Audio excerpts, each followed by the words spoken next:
Hello friends, তো আমি আরেকবার এসে গেছি। আজকে একটু তাড়াতাড়ি ভিডিওগুলো দেওয়ার চেষ্টা করছি যাতে অ্যাটমিক সিরিজটা কমপ্লিট করা যায় তাড়াতাড়ি। তারপরে নেক্সট নতুন সিরিজে যাব। নতুন রিকোয়েস্ট আসছে, তাই একটু তাড়াতাড়ি করছি। তো প্লিজ ভালো লাগলে শেয়ার করবেন, লাইক করবেন, আর কমেন্ট বক্সে জানাবেন। তো আগের দিন একজন আমাকে কারেকশন করতে বলেছিল, আমি তার জন্য খুব তার কাছে থ্যাঙ্কফুল থাকবো। যে কালকে যখন স্টার্ন কার্লেক এক্সপেরিমেন্টটা বলছিলাম, তো যে সাউথ পোলটা আমি বলেছিলাম নাইফেজ, আর নর্থ পোলটা খালের মতো আছে। কেন থাকে না, ট্রান্সভার্স ম্যাগনেটিক ফিল্ডের জন্য নয়, ট্রান্সভার্স ম্যাগনেটিক ফিল্ড তো বটেই, তার সাথে হচ্ছে নন হোমোজিনিয়াস বা ইনহোমোজিনিয়াস ম্যাগনেটিক ফিল্ড যাতে তৈরি করা যায় সেইটার কথা মাথায় রেখেই সেটা করা হয় মেনলি। তো আজকে যেটা করব, আজকে কালকে যেটুকুটা পোর্শন অবধি ছেড়েছিলাম তার মধ্যে কিছুটা ওর মধ্যে বাকি ছিল। যে কয়েকটা ডেফিনেশন আমি বলতে চেয়েছিলাম, যে প্রিন্সিপাল কোয়ান্টাম নাম্বার কাকে বলে, কি azimuthal quantum orbital angular momentum quantum number কাকে বলে, spin angular momentum quantum number কাকে বলে, এগুলো না হয় জেনেছি। এইবার যেটা হবে সেটা হচ্ছে ম্যাগনেটিক অরবিটাল কোয়ান্টাম নাম্বার। তো স্পিন আর অরবিটাল দুটো একসঙ্গে যোগ যোগ করলে, ভেক্টর সাম করলে সেটা total angular momentum quantum number হয়ে যাবে। তো সেটাও বলা হয়েছিল, সবই কোয়ান্টাইজড থাকছে। এবার ম্যাগনেটিক অরবিটাল কোয়ান্টাম নাম্বার যদি আমাকে দেখতে হয়, তাহলে হচ্ছে কি এল ইকুয়াল টু, আমরা জানি এল into L plus one into H কাট। এটা তো আমরা জানি এল ইকুয়াল টু এটা হয়। ওকে, তো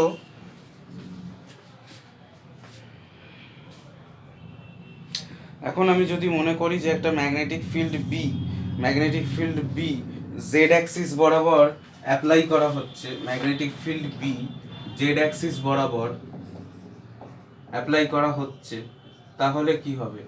তাহলে কি হবে না, এল এর সাথে যদি আমি জেড ক্যাপ করি, ডট প্রোডাক্ট করি, তাহলে আসবে এল জেড, মানে অ্যাঙ্গুলার মোমেন্টামে থার্ড কম্পোনেন্টটা আমি কনসিডার করব। আর এই এল জেড এর ভ্যালুটা হচ্ছে, আমি জানি কি না, M L H cut, right? M L H cut, কারণ এম এল হচ্ছে magnetic moment orbital quantum number, M এল।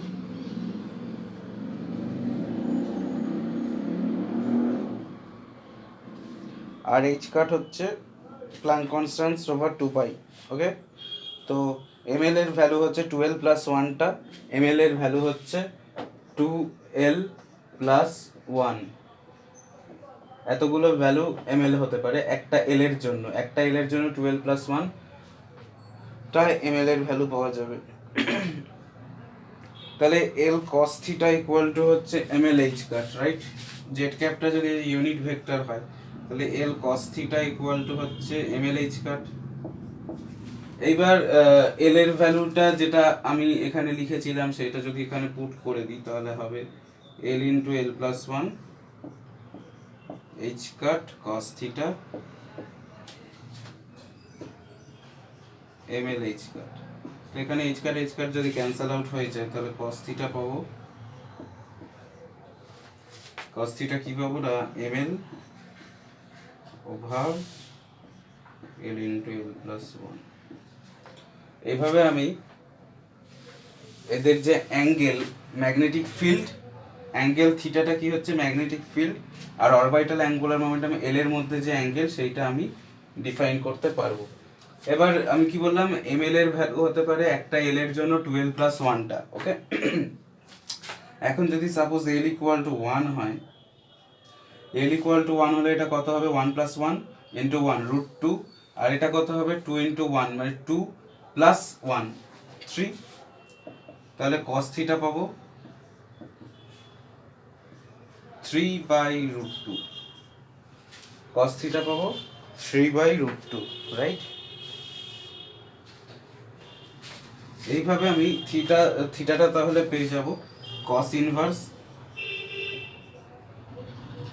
3/√2। তাহলে এইভাবে আমি অ্যাঙ্গেলটা এখান থেকে পাবো। তো এখানে অ্যাঙ্গেলটা এইভাবে ইয়ে থাকে, কোয়ান্টাইজড থাকে নির্দিষ্ট, এই যে যেটা বলা হয়েছিল আগে যে কোয়ান্টাইজড ব্যাপারটা, কোয়ান্টাইজড থাকে ঠিক এইভাবে, এটা হচ্ছে ml equal two 0, ml equal two 0। আর হচ্ছে এখানে যদি l এখানে 3 কনসিডার করা হয়, l ইকুয়াল টু আমি 3 কনসিডার করলাম, l 3 কনসিডার করলাম মানে 3 দুগুণে 6 প্লাস 1 7, তাহলে cos থিটা কত পাবো? cos থিটা পাবো হচ্ছে 7/3 বলা হয়েছে, 3 প্লাস 1 হচ্ছে 4, 3 তাহলে 2√3 এরকম একটা কিছু পাবো। তো এর জন্য ml হচ্ছে 0, এটা হচ্ছে ml প্লাস 3, এটা হচ্ছে ml মাইনাস 3। ওকে, এটা হচ্ছে ml এর ভ্যালু।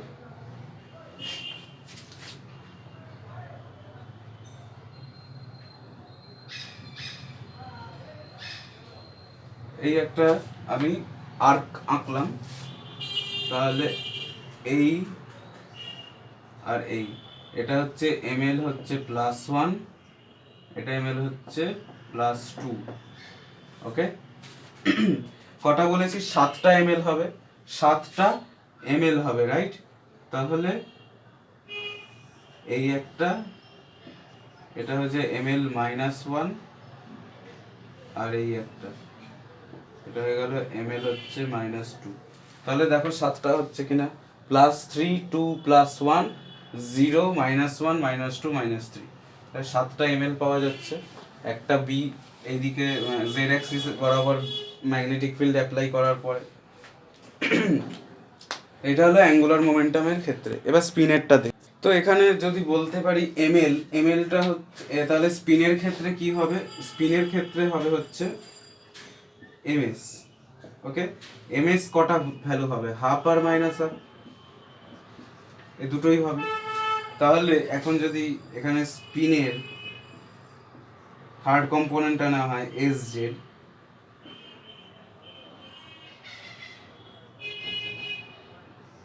এইটা হবে হচ্ছে ms equal to plus half, আর এটা হবে হচ্ছে ms equal to minus half.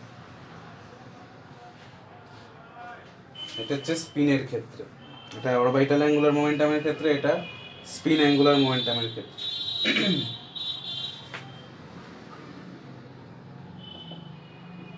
Half H cut minus, তাহলে এস কত?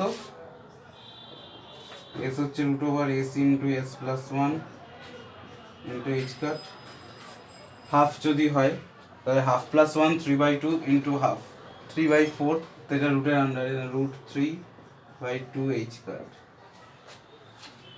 এটা হচ্ছে টোটাল স্পিনটা।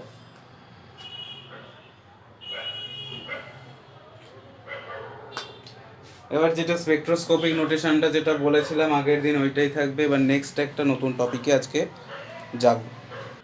সো নেক্সট যেটা নতুন টপিক নয়, ল্যান্ডেজি ফ্যাক্টর। এটা হচ্ছে ল্যান্ডেজি ফ্যাক্টর, যেটা আগের দিনই আমি বলেছিলাম যে পরে এটা এক্সপ্লেন করব, যখন স্পিন অ্যাঙ্গুলার মোমেন্টামের মিউএসটা বার করা হচ্ছিল, ম্যাগনেটিক মোমেন্টটা বার করা হচ্ছিল স্পিনের ক্ষেত্রে, তখন সেইটা বেশি ইউজফুল লাগছিল। তো আমরা জানি অরবিটাল অ্যাঙ্গুলার মোমেন্ট যেটা আছে মিউ এল, সেটা ইকুয়াল টু ছিল E/2m, আমি মাইনাস সাইনটা কনসিডার করতেও পারি নাও করতে পারি, ইন্টু এল ভেক্টরিক্যাল। আর যখন স্পিনের ক্ষেত্রে ছিল তখন ছিল E/2m ইন্টু 2s। ওকে, তাহলে এখন যদি আমি এই দুটোকে যোগ করি, তাহলে mu L plus mu S equal to E/2m টা আমি কমন নিয়ে বাইরে করলাম, আর এল প্লাস 2s আমি ব্র্যাকেটের ভিতরে রাখলাম।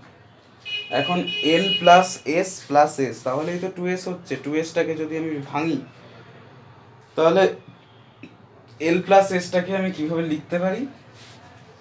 এল প্লাস 2s কে আমি এল প্লাস এস প্লাস এস মানে এল প্লাস এস মানে জে প্লাস এস হিসেবেও লিখতে পারি।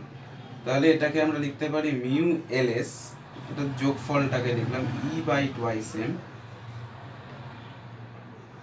J plus S. ওকে, আমরা এইভাবে এটাকে লিখতে পারি। তো এখন আমরা এই ল্যান্ডেজি ফ্যাক্টরটাকে ডিরাইভ করব। তো ডিরাইভ করার আগে একটা ছোট্ট পিকচারাইজ করে দেখি যে এল আর এস, ওকে, এল আর এস এই দুটো কিভাবে পিকচারাইজ করা যেতে পারে। একটা এল এই পয়েন্টে, যদি আমি এটাকে একটা পয়েন্ট কনসিডার করছি,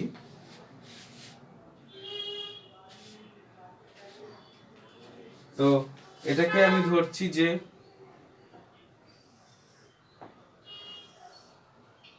এটা হচ্ছে এল, এটা হচ্ছে মিউ এল। কেননা এখানে একটা মাইনাস সাইন ছিল, মাইনাস সাইনটাকে আমি ইলেকট্রনের চার্জ হিসেবে ধরে ওটাকে ভেতরেই রাখছি। যেহেতু মাইনাস সাইন ছিল তাই এল এর ভেক্টরিক্যালি তার অপোজিট দিকে মিউ এল হবে অবশ্যই। আর এস এর ক্ষেত্রে এটা যদি এস হয় তাহলে এই দিকে মিউ এস হবে, কারণ ওটাও নেগেটিভ ছিল। ওকে, তো এখন যদি এল আর এস এর রেজাল্ট্যান্ট হচ্ছে জে, ভেক্টর সাম জে, যদি রেজাল্ট্যান্ট আমাকে আঁকতে হয় তাহলে রেজাল্ট্যান্টটা এইরকম হবে জে। ওকে, এটা জে হবে। ওকে, তো তাহলে মিউ জে কত হওয়ার কথা ছিল? মিউ জে হওয়ার কথা ছিল এইভাবে, এখানে মিউ জে হওয়ার কথা ছিল, কিন্তু মিউ জে এরকম মিউ জে হওয়ার কথা থাকলেও মিউ এল আর মিউ এস এর যে রেজাল্ট্যান্ট সেটা হচ্ছে ঠিক এই রকম, মিউ এল এসটা, মিউ এল এসটা আসছে এই রকম।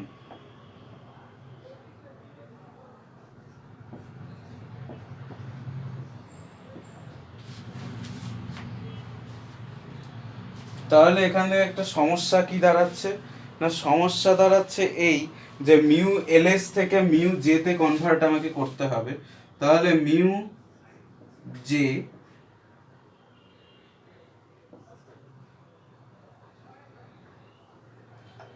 জে ইকুয়াল টু হচ্ছে তোমার কি হবে না, জে প্লাস এসটা থাকবে, জে প্লাস এসটা যেটা ছিল ওটা আছে, মিউ এল এস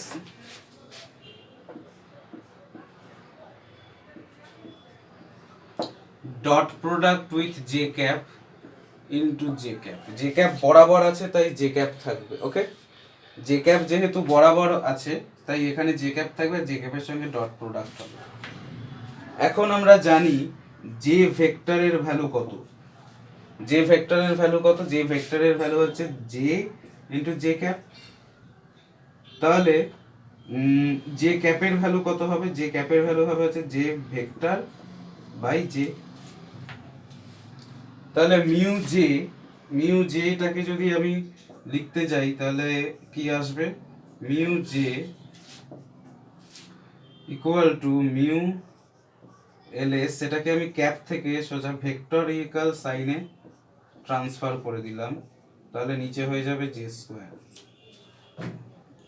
ওকে, ওকে, তো এবার নেক্সট যেটা আসবো mu J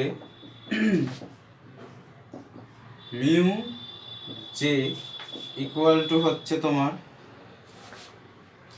mu L S J. এবার আমি ফর্মুলাটা পুট করব, মিউ এল এস জে আমি ফর্মুলাটা যদি পুট করি, ই বাই টুয়াইস এন থাকলো, এখানে মাইনাসটা কনসিডার করছি না, ই এর ভিতরেই আছে, আর ডট জে আছে তাই এখানে হচ্ছে J plus S vector sum dot J into J vector by J square. Okay, এটা হচ্ছে মিউ জে এর ভ্যালুটা আমি এখানে ক্যালকুলেট করতে চলেছি।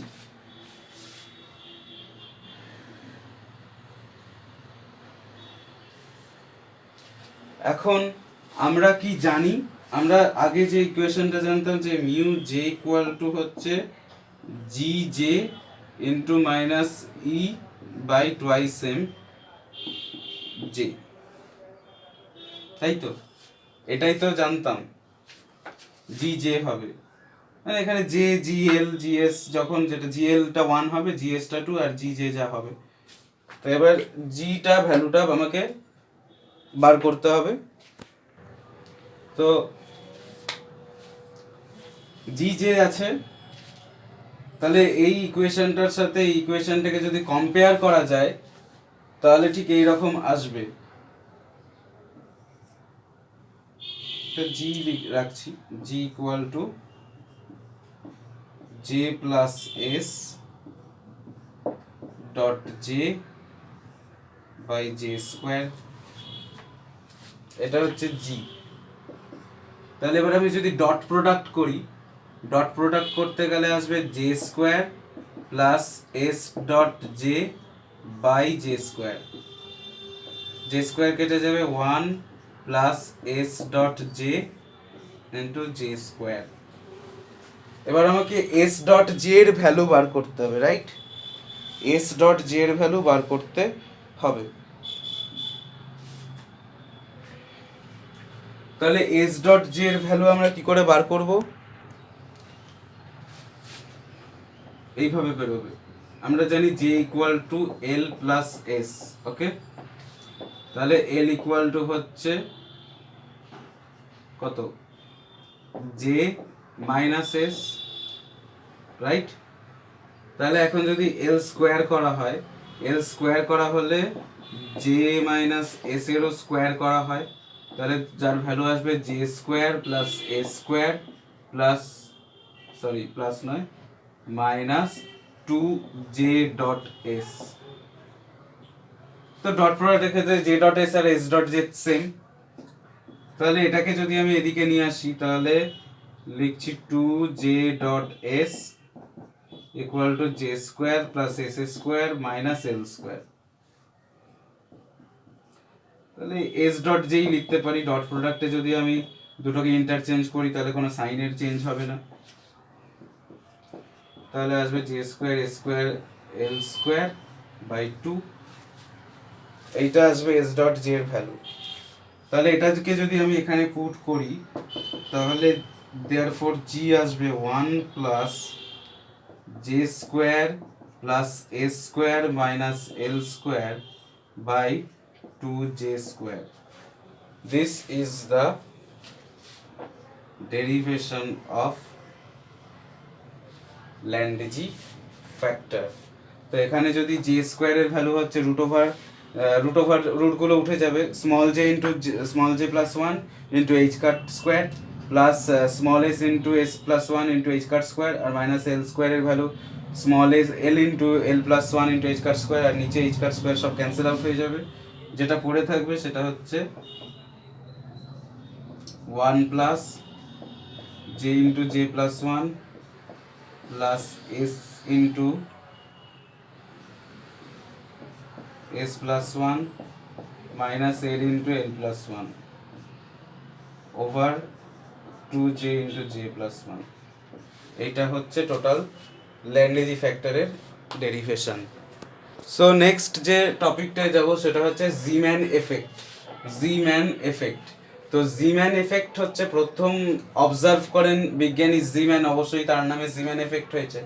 জিম্যান এফেক্ট কি আবিষ্কার করেন না, যখন কোনো, এটা একটা ম্যাগনেটো অপটিক্যাল ফেনোমেনা কি না, যখন কোনো একটা সোর্স থেকে মানে লাইটস এমিটস হচ্ছে, তার উপর যদি ম্যাগনেটিক ফিল্ড অ্যাপ্লাই করা হয় তাহলে তার যে ফ্রিঞ্জ স্পেকট্রাল লাইন দেয় সেগুলো আরেকটু ফ্রিঞ্জটা ভালো করে অবজার্ভ করা যায়, সেটা স্প্লিটিং হয়, ওকে,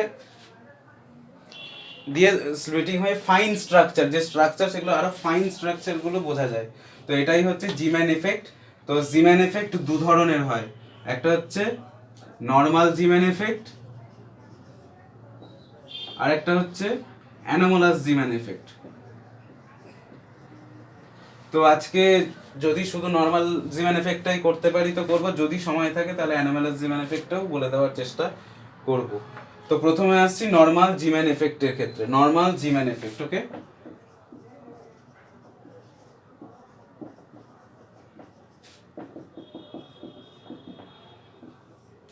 নর্মাল জিমেন এফেক্টে প্রথমে ব্যাপারটা কি হচ্ছে না, এখানে প্রথমেই বলা হচ্ছে splitting of spectral line. Okay, splitting of spectral line মানে যে অপটিক যে কোনো সোর্স থেকে যখন লাইট আসছে, এমিট হচ্ছে, সেইটা যখন কোনো ম্যাগনেটিক ফিল্ডের মধ্যে দিয়ে পাস করানো হচ্ছে, তখন সেটা কি হচ্ছে না, তাদের ফাইন স্ট্রাকচার, সেই যে ব্যান্ডটা সেটা স্প্লিট করে তাদের ফাইন স্ট্রাকচারগুলো অবজার্ভ করা যাচ্ছে। এই ফাইন স্ট্রাকচারগুলো অবজার্ভ করা যাচ্ছে বলেই এটা হয়ে যাচ্ছে, এটা জিমেন এফেক্ট। এটা নর্মাল জিমেন এফেক্ট ফার্স্টেই আমি ডেসক্রাইব করব। তো এখানে কি হয় না, the splitting of a spectral line into three components in a magnetic field when viewed in the direction perpendicular to that of magnetic field, it is known as normal Jimin effect. যেই Jimin এফেক্টে তিনটে তোমার component দেখা যায় spectral লাইনের, যে তিনটে splitting হয় magnetic ফিল্ডের ডাইরেকশনে, তখন সেটাকে নর্মাল জিমেন এফেক্ট বলা হয়। When the spectral line is examined parallel to the applied field, each line appears to split into two equidistant lines from the original line. তো যখন কোনো একটা স্ক্যাটারারের ওপর লাইট ইনসিডেন্ট হয়, তারপরে সেটা অরিজিনাল লাইনের সাথে থেকে একদম নির্দিষ্ট দূরত্ব বজায় রেখে দুটো আলাদা আলাদা প্যাটার্ন পাওয়া যায়। টোটাল তিনটে কম্পোনেন্টস, মানে একটা তিনটেতে স্প্লিটিং হয়। এই ঘটনাটাই হচ্ছে নর্মাল জিমেন এফেক্ট। তো নর্মাল জিমেন এফেক্ট কি হয় না, আর এগুলো প্রত্যেকটা সার্কুলারলি পোলারাইজড হয়। সার্কুলারলি পোলারাইজড বা ইলিপ্টিক্যালি পোলারাইজড, সেটা পোলারাইজেশন চ্যাপ্টার যখন পড়াবো তখন সেইটা ডেসক্রাইব করে দেবো।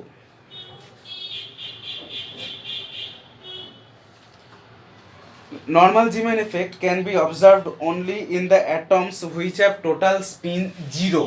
Total spin 0. Total spin 0 মানে হচ্ছে সর্ববহিস্থ কক্ষে মানে 3s এ যদি 2 ইলেকট্রনস থাকে তাহলে সেটা নর্মাল জিমেন এফেক্ট দেখাবে। যদি সেটা 1 হয় তাহলে সেটা অ্যানোমালাস জিমেন এফেক্ট দেখাবে। সেটা পরে আসছি। তাহলে নর্মাল জিমেন এফেক্ট ব্যাপারটাকে যদি একটু পিকচারাইজ করা যায়, তাহলে পিকচারাইজ করলে ঠিক এইরকম দাঁড়াবে। এরকম এখানে অপটিক্স লাইটটা আসছে, পাস হচ্ছে, এটা হচ্ছে নিউ, মানে এটা হচ্ছে ইনসিডেন্ট ফ্রিকোয়েন্সি সেম, একটা হচ্ছে নিউ প্লাস ডেল্টা নিউ, আর একটা হচ্ছে নিউ মাইনাস ডেল্টা নিউ। মানে একটা ফ্রিকোয়েন্সি কম হয় আর একটার একটু বেশি হয়। এখন নর্মাল জিম্যান এফেক্ট যদি আমাকে এক্সপ্লেন করতে হয়, প্রথমেই এক্সপ্লেন করার জন্য আমি যে টুলটা বেছে নেব সেই টুলটা হচ্ছে স্পেস কোয়ান্টাইজেশন। স্পেস কোয়ান্টাইজেশনকে আমি যদি দেখি যে ইলেকট্রনিক অরবিটের যে স্পেস কোয়ান্টাইজড থাকে, তার জন্যই সেইটা দিয়েই স্যাটিসফ্যাক্টরিলি নর্মাল জিম্যান এফেক্টটাকে এক্সপ্লেন করা যায়। মনে করি একটা অ্যাটমের অরবিটাল অ্যাঙ্গুলার মোমেন্টাম এল আর একটা magnetic field B Z cap বরাবর যাচ্ছে, এখানে অ্যাপ্লাই করা হয়েছে। তাহলে ইন্টারঅ্যাকশন এনার্জিটা কত পাবো? ম্যাগনেটিক ফিল্ডের সাথে অ্যাটমের ইন্টারঅ্যাকশনের জন্য ইন্টারঅ্যাকশন এনার্জিটা কত পাবো? অ্যাঙ্গুলার মোমেন্টাম যদি এল হয় আর যদি magnetic field B equal to B Z cap হয়, তাহলে ইন্টারঅ্যাকশন এনার্জি কত পাবো? মিউ ইকুয়াল টু মাইনাস কত, সরি ডেল্টা ই, এটা হচ্ছে ইন্টারঅ্যাকশন এনার্জি, হচ্ছে minus mu magnetic moment into B. Okay, B minus mu আছে, তো মাইনাস মিউ আর এখানে minus E by twice M যদি করি into L dot B. Okay, minus minus cancel out হয়ে ই বাই টুয়াইস এম থাকলো, এল dot B Z cap, beta এদিকে টেনে নিলাম, E B by twice M into L dot Z cap. এবার এখানে যদি করি E B by twice M L Z, L আর জেড ক্যাপের dot product L Z, angular মোমেন্টামের থার্ড কম্পোনেন্ট, সেটা হচ্ছে E by twice M B M L H cut, যেটা আগে বলা হয়েছিল। এবার এইচ কাটটা যদি এখানে আনি, E H cut by twice M into mlb, তাহলে EH কাট বাই টুয়াইস এমটা কি Bohr magneton mu B ml mu B B, ml mu B B. এইটা হচ্ছে টোটাল ইন্টারঅ্যাকশন এনার্জি। ডাইপোল মোমেন্টগুলো, অ্যাটমের ডাইপোল মোমেন্টগুলো যখন ম্যাগনেটিক ফিল্ডের সঙ্গে ইন্টারঅ্যাক্ট করছে তার জন্য তার ফলে যে ইন্টারঅ্যাকশন এনার্জিটা হচ্ছে সেটা হচ্ছে ml মিউ বিবি। তো তাহলে আমি এখান থেকে টোটাল এনার্জিটা কত পাবো, ENLM ইকুয়াল টু হচ্ছে ENL প্লাস ml মিউ বিবি। এটা হচ্ছে টোটাল এনার্জিটা আমি এখানে পাবো। ওকে, তো যেহেতু ml can have 12 plus 1 values for 1 l, একটা l এর জন্য 12 প্লাস 1 ভ্যালু পাওয়া যায়, সেটা আগেই বলেছিলাম। Now any transition between a subshell governed by selection rule delta l equal to plus minus 1। এই সিলেকশন রুলে একটা ট্রানজিশন ঘটেছে, একটা স্টেট থেকে আরেকটা স্টেটে ট্রানজিশন হয়েছে ইলেকট্রনের। ওকে, তাহলে ট্রানজিশনের আগে ইনিশিয়ালি কত এনার্জি ছিল, ট্রানজিশনের পরে ফাইনাল এনার্জি কত হলো সেইটা দেখবো, আর তাদের থেকে এনার্জি ডেফিসিয়েন্স, তাদের ডিফারেন্সটা ক্যালকুলেট করব। তো ইনিশিয়ালি কত ছিল EI, যদি দেখি ENL I প্লাস ml I mu B B. Okay, আর finally EF equal to ENL F plus ml F mu B B. Okay, এখন তাহলে আমরা যদি ডেল্টা E ক্যালকুলেট করি তাহলে এনার্জি ডিফারেন্সটা পাবো হচ্ছে EI minus EF, initial minus final. তাহলে ইনিশিয়াল মাইনাস ফাইনাল হচ্ছে ENL I minus ENL F plus ml I minus ml F into mu B B. Okay, তাহলে ডেল্টা E মানে হচ্ছে H nu equal to ENL I minus ENL F plus delta ml mu B B. আমি delta ml লিখলাম এইভাবে। তাহলে next আমি যদি এটাকে এখানে লিখতে চাই তাহলে নিউ ইকুয়াল টু হবে হচ্ছে ENL I minus ENL F whole divided by H Planck constant plus delta ml mu B B by H। Okay, তারপরে এখান থেকে তাহলে লিখতে পারি নিউ ইকুয়াল টু এটা হচ্ছে nu 0 plus delta ml mu B B by H, এইটা পাই। তাহলে নিউ হচ্ছে frequency of the refracted emission, nu 0 হচ্ছে ইনসিডেন্ট এমিশন, ইনসিডেন্ট যে স্পেকট্রা, ইনসিডেন্ট লাইনের ফ্রিকোয়েন্সি মিউ 0 মানে প্যারেন্ট লাইন, আর ডেল্টা ml এর উপর ডিপেন্ড করে ডেল্টা ml হচ্ছে প্লাস মাইনাস 1। তাহলে 0 আর প্লাস মাইনাস 1 তিনটে ভ্যালু পাবো, কারণ l equal to plus minus 1 ধরা হয়েছে, ml হচ্ছে 12 প্লাস 1, মানে তিনটে ভ্যালু পাবো 0 আর ml। তাহলে সেখান থেকে ক্যালকুলেট করলে পাওয়া যাবে একটা তোমার, এখান থেকে ক্যালকুলেট করতে গেলে পাওয়া যাবে নিউ 0 যখন এটা ডেল্টা mlটা লিখছি না, এখানে হবে হচ্ছে mu B B by H যখন ডেল্টা ml হচ্ছে 1 plus 1, nu equal to nu 0 যখন ডেল্টা ml হচ্ছে 0, আর nu equal to nu 0 minus mu B B by H, এটা হচ্ছে যখন delta ml equal to minus 1। Okay, এইটা তাহলে এই তিনটে হচ্ছে স্পেকট্রাম, সেই স্প্লিটিংটা এই তিনটে ফ্রিকোয়েন্সিতে স্প্লিট করে। একটা প্যারেন্ট লাইনের অরিজিনাল লাইনের ফ্রিকোয়েন্সিতে চলে যায় প্যারেন্ট লাইন, তার থেকে সেম ইকুইডিস্ট্যান্সে এটা আর এটা দুদিকে একই সেম আলাদা আলাদা ফ্রিকোয়েন্সিতে থাকে।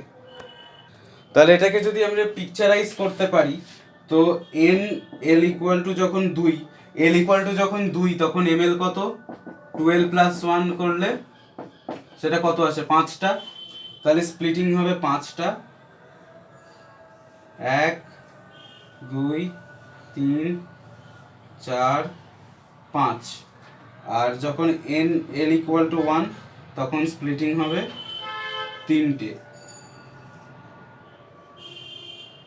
এটার এমএল ভ্যালু হচ্ছে তোমার 2, এটার এমএল ভ্যালু হচ্ছে 1, এটার এমএল ভ্যালু হচ্ছে 0, এটার এমএল ভ্যালু হচ্ছে -1, এটার এমএল ভ্যালু হচ্ছে -2, এটার এমএল ভ্যালু হচ্ছে 1, এটার এমএল ভ্যালু হচ্ছে 0, এটার এমএল ভ্যালু হচ্ছে -1।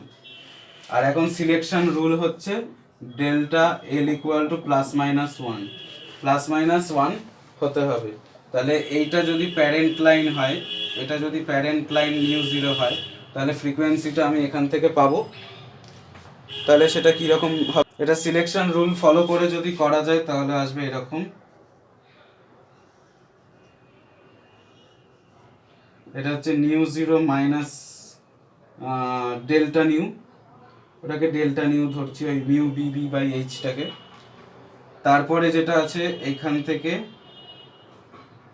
থেকে আসবে এখানে, এখান থেকে এখানে, এখান থেকে এখানে, এটা হচ্ছে μ0 প্যারেন্ট লাইনের ফ্রিকোয়েন্সি। আর আরেকটা যেটা আসবে সেটা হচ্ছে এখান থেকে শুরু হবে, এখান থেকে এখানে, এখান থেকে এখানে, এখান থেকে এখানে, এটা হচ্ছে μ0 প্লাস ডেল্টা নিউ। এইভাবে নর্মাল জিমেন এফেক্টটাকে পিকচারাইজ করা যেতে পারে। ওকে, তো আজকে এই ভিডিওতে এই অবধি থাকলো নর্মাল জিমেন এফেক্টে। নেক্সট ভিডিও আশা করি কালকেই আমি ভিডিও দিতে পারবো। তাহলে সেখানে জিমেন এফেক্ট আর সেখান থেকে এলএস আর যে কাপলিংটা করালেই আমার অ্যাটমিক ফিজিক্স কমপ্লিট হয়ে যাবে, প্লাস আর একটা ছোট্ট টপিক লেজার বাকি থাকবে। তাহলে আমার এই সিরিজটা কমপ্লিট হয়ে যাবে। তাহলে নেক্সট দিন আমি অ্যানোমালাস জিমেন এফেক্ট আর তার সাথে প্যাশন ব্যাক এফেক্ট, তাদের মধ্যে পার্থক্য, সেইগুলো ডেসক্রাইব করার চেষ্টা করব। আজকের জন্য এইখানেই শেষ, বাই।